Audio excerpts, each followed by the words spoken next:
We bring in our quarterback now, Brett Hundley, former Cardinals quarterback, former Chandler quarterback. Brett, first of all, good to see you, man. Welcome back in the locker room. Man, I appreciate you guys having me back again. I had to change it up with the red. Oh, yeah, I see that. In that shame, man.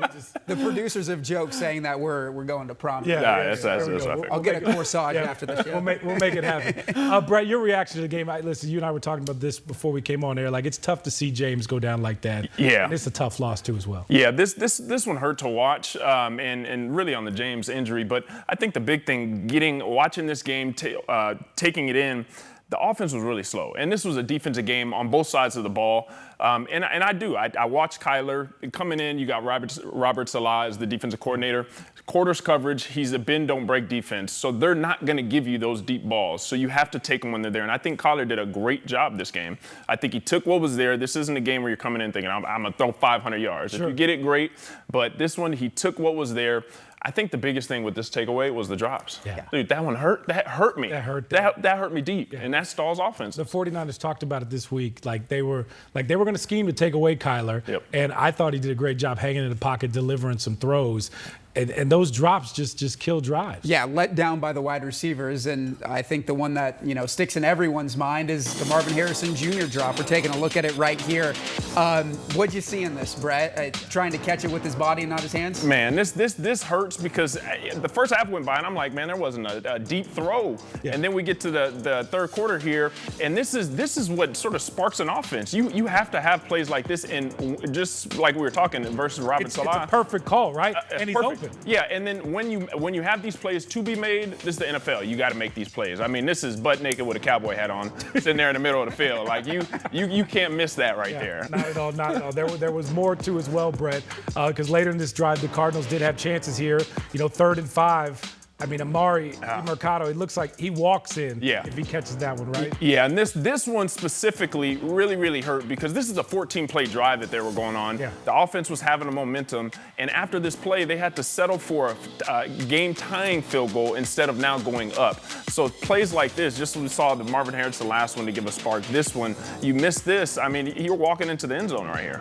We showed the next play in the highlight, but the Cardinals were driving late in the game.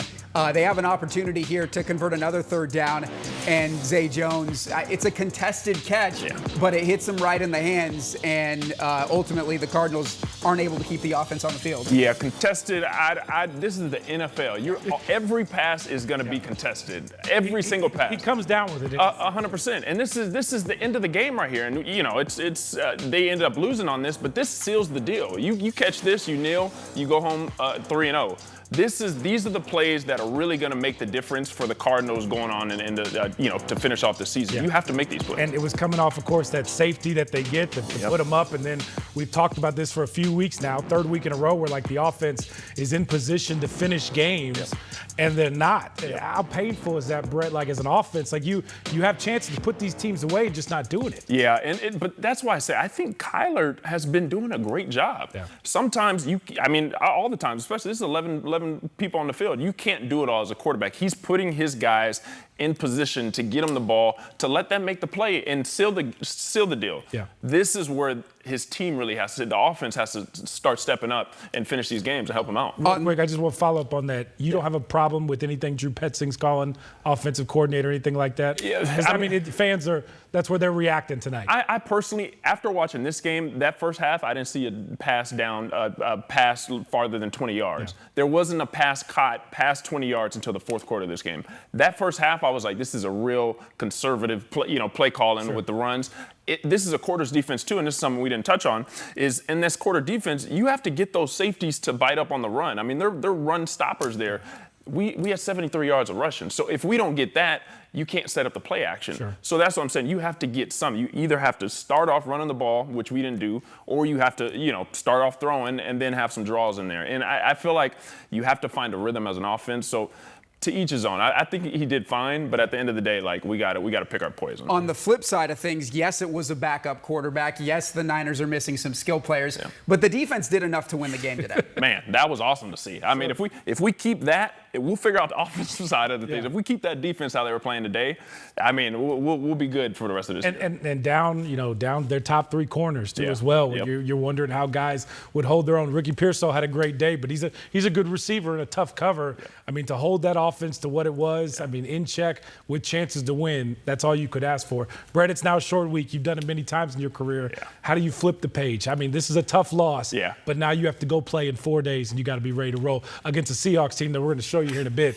Just blew the doors off. Man, they look good. They sure did. But these short weeks, I mean, after a game like this, win or lose, just like any week, though, I mean, there is no 24 hours to say this. You're on the plane game plan and going back. You even watch the tape of this? At this point, you might glance at it, but we play on Thursday. So now, we wake up tomorrow, Monday. We'll have a Monday, Tuesday, Wednesdays are usually your walkthroughs and stuff. So you have your game plan right now on the plane ride back, wherever you're doing. You have to scratch this, get on to the next week. No time to think. And the treatment starts bright and early tomorrow if you're feeling banged up.